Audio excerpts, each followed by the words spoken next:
siku hii ya leo ambao kwa upendo wa Bwana tumeweza kupatana hapa siku ya leo. Amekuleta karibu nami na amenileta karibu nawe, ili haya maneno ambayo amenipa, amenitayarishia nipate kuyazungumza, upate kuyasikia, na kupitia kwayo upate kumjua Yesu Kristo na kuokolewa. Nasoma kutoka kitabu cha Luka, mlango ni wa 6, kutoka mstari wa 43 hadi 45. Maneno yenyewe ni maneno ya Bwana wetu Yesu Kristo, mwana wa Mungu, mzao pekee wa Mungu, Mungu mzaliwa wa Mungu. Mungu amezaa na tena Mungu amezaliwa. Itakuwaje Mungu kazaliwa? Itakuwaje Mungu kachukua mwili ili afe msalabani kwa ajili ya wenye dhambi? Na hiyo ndio neema inayotangazwa katika Biblia, na hiyo ndio neema ambao wengi wanakataa, ili wengi wasipate kuonja hii neema ambayo iko katika pekee mwana mzaliwa wa Mungu. Anakuambia Mungu hajazaliwa ndio usimjue Yesu, ndio usijue ajabu ya Mungu kuchukua mwili, ndio usijue ajabu ya neema ambayo tunaipata katika Yesu Kristo. Anakufunga macho, anakuweka katika hekima yako, anaanza kukufanya kufikiria ni kama kwamba wewe ndio umejaa hekima, ni kama kwamba wewe ndio una akili zote. Lakini kakaangu, ninakuhakikishia, kama unasimama mbele ya Mungu Mwenyezi na haugundui udogo wako na ukubwa wake, na kwamba vile yeye ni wa kustaajabisha, na kwamba vile yeye ni Mungu wa kuangaliwa na kuabudiwa, kwa sababu amejaa maajabu. Ni Mungu mgani huyo? Sababu ulimwengu mwenyewe unajaa ajabu. Ulimwengu wenyewe ni wa kuajabisha. Ukisikia ile mambo ambayo mwili wako unaweza kufanya, hata si lazima uende mbali. Unaanza na hii mwili yako, unaenda hapo kwa siafu, unaenda pale kwa nyota, unaenda pale kwa nzi, kwa mbu, kwa nyuki. Hayo mambo yote ukiangalia yanastaajabisha. Alafu Mungu ndio unafikiria hata kustaajabisha? Mungu ndio unafikiria hata kushitua? Unafikiri unaweza weka Mungu kwa box kwa sababu wewe ndio genius, wewe ndio uliumba ulimwengu, si ndio? Wewe ndio unaelewa mambo yote. Mungu kazaa vipi? Mungu kazaa vipi? Hebu nieleze, Mungu kazaa vipi? Kwani wewe ni nani wewe? Wewe nieleze alivyoumba ulimwengu, basi ndio nitakusikia. Nipe hekima yako jinsi ulimwengu ulivyoumbwa. Niambie jinsi ambavyo foundations za ulimwengu ziliwekwa. Niambie jinsi ambavyo bahari iliambiwa wewe usisonge zaidi ya hapa, baki hapo na usibaki zaidi. Niambie venye Mungu alifanya hiyo yote. Ile siku utaniambia hilo, ndio utaanza kuniambia Mungu hawezi sana. Ile siku utanieleza nyuki alipewa aje hekima yake. Ile siku utanieleza simba alipewa aje hekima yake.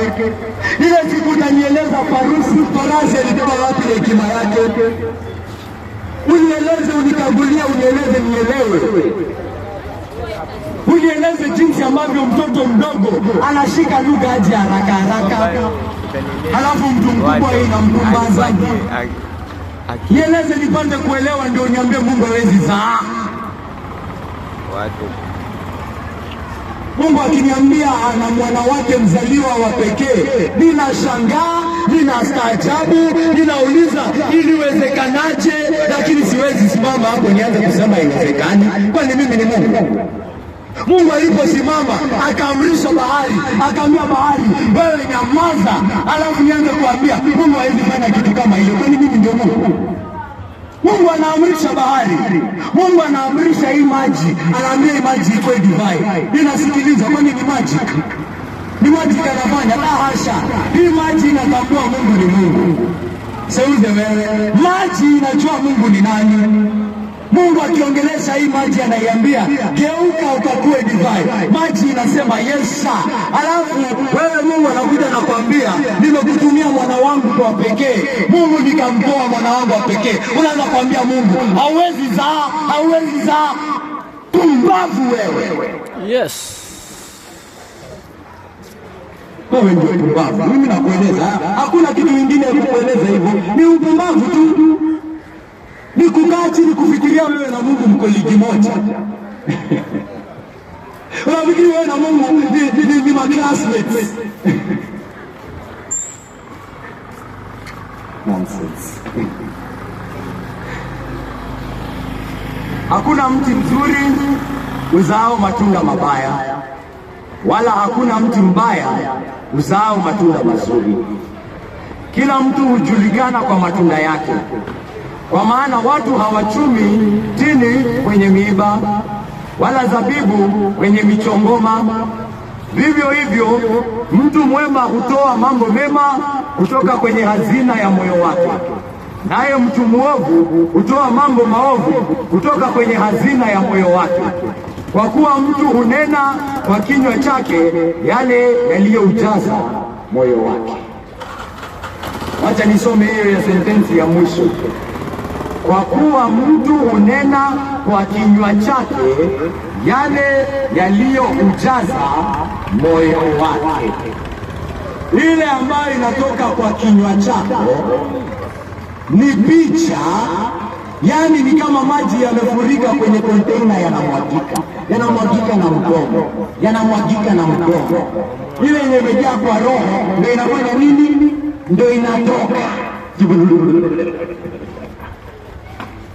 Mtu mwenye amejawa chuki, maneno yake ni ya chuki. Ni kwa sababu nini? Imejaa kwa moyo ni chuki. Asijidanganye. Hata kama anatoa zaka kiasi gani, hata kama anapiga sala zake mara ngapi, hata kama anafunga mara ngapi, kama ni chuki inatoka kwa mdomo, nini kwa roho? Ni chuki. Kama ni uongo inatoka inabubujika, nini kwa roho? Uongo. Ni uongo. Kama ni kupigia watu njama, venye nitaua huyu, venye nitakata huyu kichwa, nini imejaa pale? Ni kupiga njama. Maneno ambayo yako na ishara ya wivu, nini imejaa pale? Ni wivu. Mwingine tunahubiri Yesu hapa, ashaanza kututusi, alafu anafikiri ataenda kusimama mbele ya Mungu kwa sababu amefanya sala zake zote. Nini imejaa kwa moyo? Yesu anamwambia wewe na hizo sala zako zote ni matusi imejaa. Wewe na kufunga yako hiyo yote ni chuki imejaa.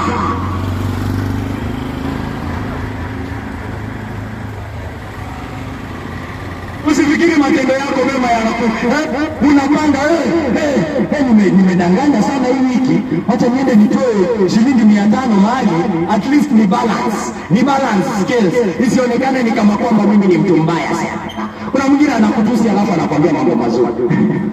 Nasionekane ni mbaya sana. Kwa hivyo nini imejaa kwenye mdomo wake? Ni unafiki. Kwa hivyo nini iko kwa moyo? Ni unafiki umejaa. Kujifanya ndio imejaa. Yesu Kristo anasema ile inatoka ndio iko. Hatuendi kwa mti wa machungwa alafu ninaenda pale nikisema wacha nitoe maembe hapa. Kama inazaa machungwa hiyo ni nini? Huo ni mchungwa. Kama inazaa maembe hiyo ni nini? Maembe. Hiyo ni muembe, hiyo mti ni ya kuzaa maembe hiyo. Ama ninaenda kwa mti wa maembe alafu ninataka kutoa tomato spice. Kama inatoa nyanya, hiyo ni mti ya nini? Nyanya. Kama ninataka hiyo kitu igeuke, lazima mti ndio igeuke. Mti ndio unafaa kugeuka. Yesu Kristo anakuambia siku ya leo, anataka ujikague wewe moyo wako. Wengi wanapenda kujidanganya sana, na wengi wamechukuliwa na dini ambazo zinawadanganya. Wanachukuliwa na dini ambazo zinawadanganya, zinawafanya kujiambia moyoni mwao venye wao ni watu wazuri. Mimi ni mzuri, mimi sinanga shida, mimi si mbaya, mimi ni muungwana, mimi ni mtu inaeleweka. Shida si mimi, shida ni huyu. Kwa nini kapanga kuua huyu? Sijui alikuwa anafanya nini. Kwa hivyo shida si mimi, shida ni yeye. Kwa nini kamtusi ndugu yako? Sijui alifanya hivi. Kwa nini umejawa na hasira? Ni huyu. Kwa nini umefanya hivi? Ni huyu. Kwa nini uko na wivu? Huyu. Kwa nini unapanga njama? Huyu. Kwa nini umeiba mke wa mwingine? Alikuwa amevaa nguo vibaya, alikuwa ametoka akijaa sijui aje. Si mimi niko na tamaa mbaya, ni yeye amevaa sketi fupi. Mimi sina shida yoyote. Kwa nini nachukua msichana wenyewe na mpaka alikuwa anazurura? Kwa nini umeiba simu ya wenyewe? Alikuwa anaitumia akiitumia tini kama kwamba ajui watu wanaibanga simu. Shida si mimi mwizi, shida ni yeye anatumia simu yake vibaya. Unasikia mambo kama haya? Huoni mwanadamu hataki kukubali uovu wake, anataka kutetea uovu wake kwa kunyosha kidole kwa mwingine. Biblia ishaonyesha maneno haya. Hiyo si ndio dhambi ya kwanza ilikuwa? Adamu na Hawa wamekosa kumtii Bwana wa mabwana, wamekosa kumtii Mungu aliye juu, wamemdharau, wamekataa sheria yake. Mungu amekuja pale amemuuliza Adamu, kwani umekula hiyo mti? Adamu ndio wewe wa kwanza. Si mimi, ndio mwanamke mwenye wewe ulinipea. Hapo tayari hata kuonyesha kidole kwa Mungu. Anasema si mimi ni mbaya, ni wewe Mungu ulinipea huyo mwanamke, alafu mwanamke akinidanganya. Kwa hivyo shida si mimi, ni wewe. Unafaa kujishukuru kwa sababu ya dhambi yangu. Wewe ndio unafaa kujinaani kwa sababu ya dhambi yangu. Wewe ndio unafaa kujihukumu kwa sababu ni wewe ndio ulinipea huyo mwanamke, si mimi. Mimi sina shida yoyote, ni wewe Mungu wa mabwana, wewe Bwana wa mabwana. Hiyo inaendelea hadi leo. Hawa, Eva, shida iko wapi? Kwani umekula? Si mimi, ni nyoka ndiye alinidanganya. Hayuko tayari kusema hapana, ni mimi. Nilivutiwa na hiyo dhambi, iliniita.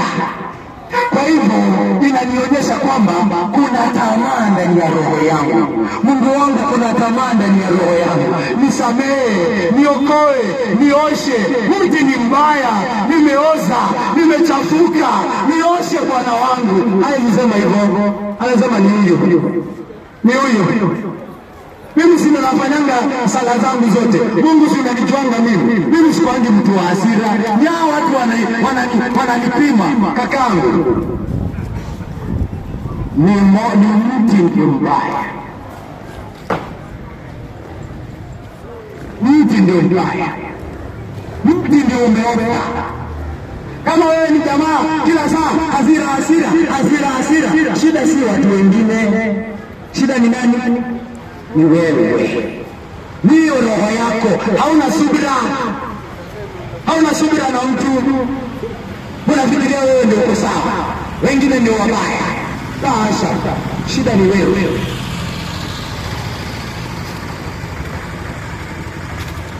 Ni wewe ujikague. Ni wewe ujiangalie. Ni wewe ujione. Ni wewe ujitambue. Uone kwamba mti ndio mbaya. Mti, haya matunda ni ishara, haya matunda ni uhakikisho, haya matunda ni evidence ya kwamba mti umeoza.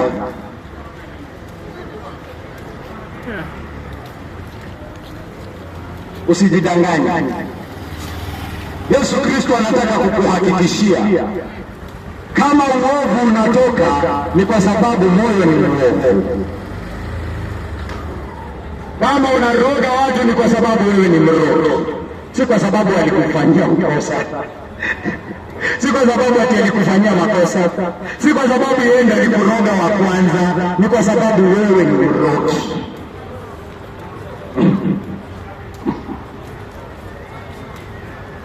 Kama kazi yako ni kufanya watu wakosane, kila siku kueneza uongo, unataka kufanya watu waanze kuchukiana, ni kwa sababu uko hivyo. Hiyo ndio raha yako, hizo ndio furaha zako, hizo ndio vitu zinakufurahishanga. Mti ndio umeoza, mti ndio umeoza. Shida si watu wengine kakaangu. Hiyo ndio ujumbe wa Injili. Hiyo ndio ujumbe wa Yesu Kristo. Anataka ugundue mti ndio umeoza.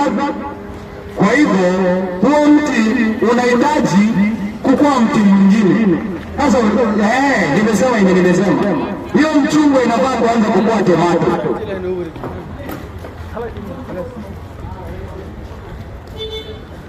Hiyo mti miti ya maembe inafaa kuanza kuzaa matunda mengine. Sasa itafanyikaje hivyo? Kuna kitu kama hiyo inaweza fanyika kweli? Niende niambie mti wa mwembe ugeuke uanze kukua mti mwingine?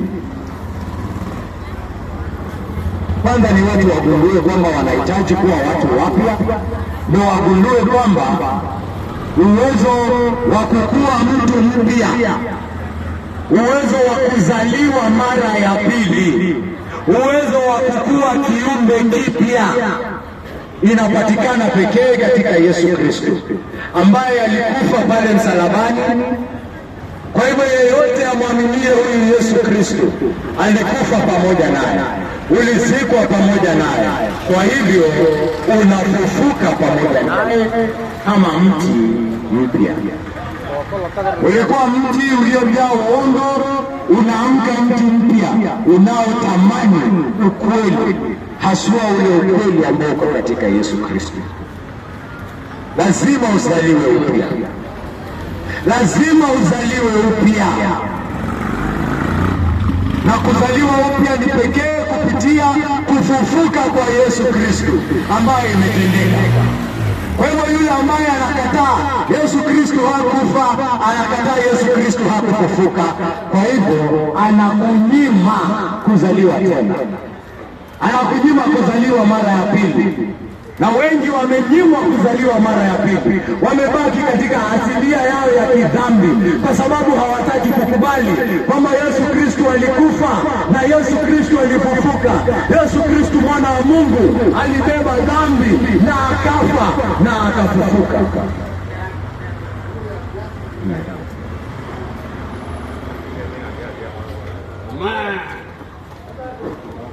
Anakunyima neema,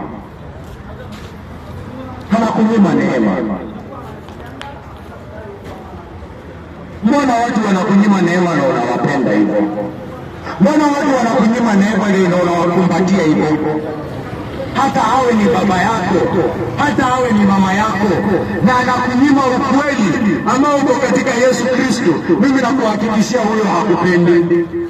Anakunyima asilia mpya, anakunyima kuzaliwa upya, anakunyima kumjua Bwana wa mabwana, anakunyima kumjua mfalme wa milele.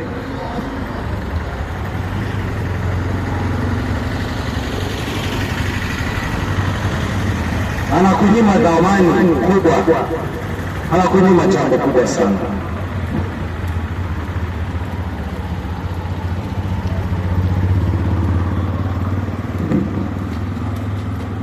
Naomba kaka yangu ambao umenisikia hapa siku ya leo, utasikia maneno ya huyu Yesu Kristo, upate kujikagua moyoni mwako. Ile siku nyingine utakuwa unakosana na mtu, utoka pale ukisema fala huyo, ujiangalie useme si kwa sababu ya huyo mtu mwingine, ni kwa sababu ya uchafu ulio moyoni mwako. Ile siku mke wa wenyewe atakupita pale na wewe uko pale, unaanza kupanga njama moyoni mwako, unaanza kutamani kwa njia isiyofaa mke wa mwingine. Usiseme wewe ni kwa sababu yule mke hajajifunika, useme ni nani? Ni mimi, niko hivyo, ninahitaji kuokolewa, ninahitaji kusafishwa, ninahitaji kutakaswa. Unapokaa chini na kuna adui wako na uko pale, unampangia, unamsingizia na unapanga vile utamwangusha, usiseme ati kwa sababu yeye. Unajiangalie useme ni kwa sababu niko hivyo, uko hivyo.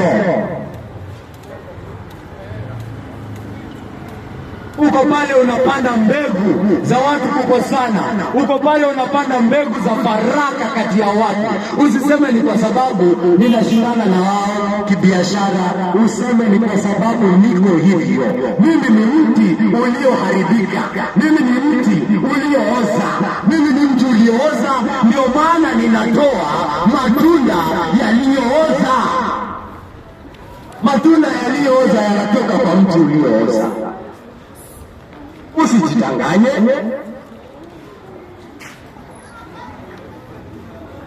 usijidanganye, ujikague kwa kweli. ujikague kwa kweli, ujiangalie kwa kweli, ujitazame kwa kweli, na ugundue ya kwamba unahitaji kukua mti mpya, unahitaji kuzaliwa tena, unahitaji asilia mpya, na hiyo inapatikana pekee ndani ya Yesu Kristo ambaye alikufa na akafufuka. Inapatikana hapo peke yake. Lazima kwa imani uunganishwe na huyu Yesu. Lazima kwa imani uunganishwe na huyu Yesu, ufe naye pale Kalvari. Lazima kwa imani uunganishwe na huyu Yesu, uzikwe katika kaburi la Yusufu wa Arimathea. Lazima kwa imani uzikwe na huyu Yesu na ufufuke naye siku ya tatu, kiumbe kipya. Umeoshwa kwa Roho Mtakatifu, umetakaswa kwa Roho Mtakatifu, umefanywa kiumbe kipya, umeoshwa kutoka ulevi wako, umeoshwa kutoka chuki yako, umeoshwa kutoka uzinzi wako, umeoshwa kutoka hayo yote. Ni katika Yesu peke yake utapata asilia mpya. Ni katika Yesu peke yake utakuwa mti mpya.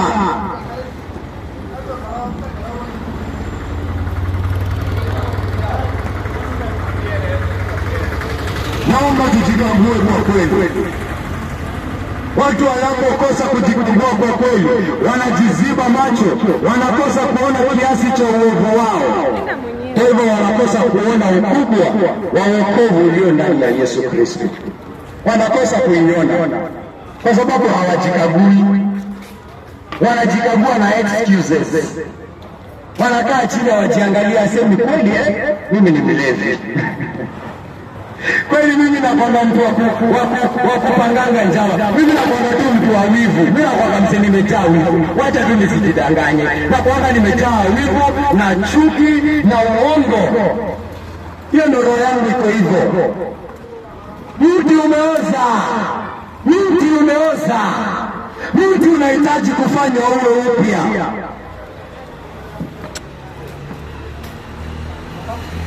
Unapokosa kujikagua, unakosa kugundua unahitaji kuokolewa. Unapokosa kujua unahitaji kuokolewa, unakosa kuja kwa Yesu. Unabaki hapo unaangamia. Yesu Kristo anasema yeyote ambaye hajaamini hili jina la Yesu Kristo, hukumu inabaki juu yake. Si ati inakuja tayari iko hapo kwa sababu ya hizo dhambi zako nyingi, kwa sababu ya hiyo uovu wako nyingi ambayo haukagui moyo kuona kwamba mimi ni mwovu. Kuna hasira ya Bwana juu yangu, kuna ghadhabu ya Bwana juu yangu. Unakosa kuona kwa sababu haujikagui, kwa sababu haujiangalii. Unaanza kusema shida si mimi, shida ni Ahmed, shida ni Yunus, shida ni Sharif alifanya hivi. Shida ni wewe umeoza. Shida ni wewe unahitaji kuwa kiumbe kipya. Shida ni wewe unahitaji damu ya Yesu. Shida ni wewe unapokosa kuona unahitaji. Hakuna mtu hapa mwenye aoni yeye ni mgonjwa anaenda na Makadara. Hakuna mtu anamkanda asubuhi anaenda pale anapiga laini. Anapiga laini asubuhi hadi jioni. Hakuna mwenye anapatikana Makadara hata yuko tayari kukaa pale kwa laini akidharauliwa kutoka saa 2 asubuhi hadi jioni. Nini namfanya akae hapo? Anajua yeye ni mgonjwa. Anajua ninahitaji daktari. Anajua nisipooshwa, nisipopewa dawa nitakufa na hii pneumonia. Anajua wewe kitu inakufanya ukuje kwa daktari ndio unafikiri uko sawa. You think you're okay. You think you are fine. You think you don't need any help. You don't need any salvation. I am fine. You're going to die with your cancer. You're going to die, my brother. You're going to die, my sister. You need Jesus to save you. You need to be washed. You need to be cleansed. You need to be purified. You need to be sanctified. La sivyo utapotea. La sivyo utaangamia. Na kuhakikishia siku ya leo,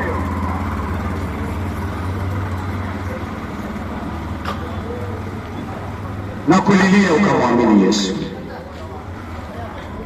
na kulilia ukafunue macho yako upate kuona kwamba unamhitaji huyu Yesu, kwamba dhabihu aliyoitoa pale haikuitoa bure, aliitoa kwa mtu kama wewe. Mtu kama wewe ndio alikufa kwa sababu ya mtu kama wewe. Kwa hivyo usiseme wewe ni mbaya sana, si ndio maana alikufa, kwa sababu wewe ni mbaya sana. Si ndio maana alikufa. Kama ungekuwa mbaya sana, kwani angekufa? Sangetoa shilingi 1000 aseme nimelipia. Haingelipiwa kwa njia yote ingine, ndio maana lazima akailipia na maisha yake, kwa sababu wewe ni mbaya kiasi hicho. Kwa hivyo kuja, kwa hivyo njoo, kwa sababu wewe ni mbaya kiasi hicho. Can I get an amen from a sinner somewhere? Can I get an amen from a sinner somewhere? Saying, yes, Lord, I need you and I am coming. I need you, Jesus. I need you, my Lord.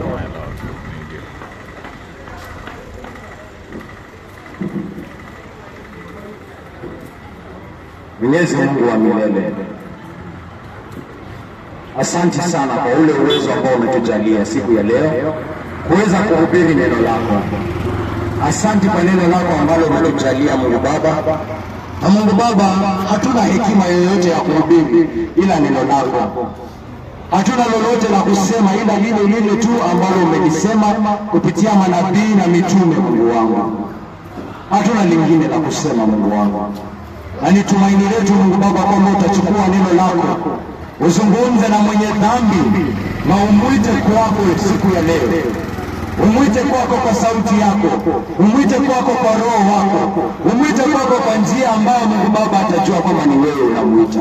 Umwite Mungu Baba ili apate kuokolewa. Mungu wangu, fanya hii kazi yako yote Mungu Baba, kwa sababu kuna mengi yanayoendelea ambayo yako dhidi ya msalaba wa Yesu Kristo. Wengi sana hata wale wanaonisikia wanaishi kama maadui wa msalaba wa Yesu Kristo. Wengi sana Mungu Baba wanaishi kama maadui wa msalaba wa mwana wako. Mungu wao ni tumbo lao Mungu Baba. Wanaishi wakiongozwa na tamaa zao Mungu Baba. Wanaishi Mungu Baba kwa njia ambao wataangamia. Asante Mungu Baba kwa kutuleta hapa kwao siku ya leo. Na tunaomba Mungu Baba kwamba umetutuma hapa Mungu Baba kwa sababu malengo yako Mungu Baba ni kuamsha katika ugonjwa huo, ili wapate kutambua kwamba wanahitaji kuokolewa, kwamba wanahitaji kuoshwa, kwamba wanahitaji kutakaswa, kwamba wanahitaji damu ya mwana wako Mungu wangu, damu ya mwana wako mkuu. Fanya hii yote Mungu Baba kwa utukufu wa jina lako. Na kushukuru na kutukuza.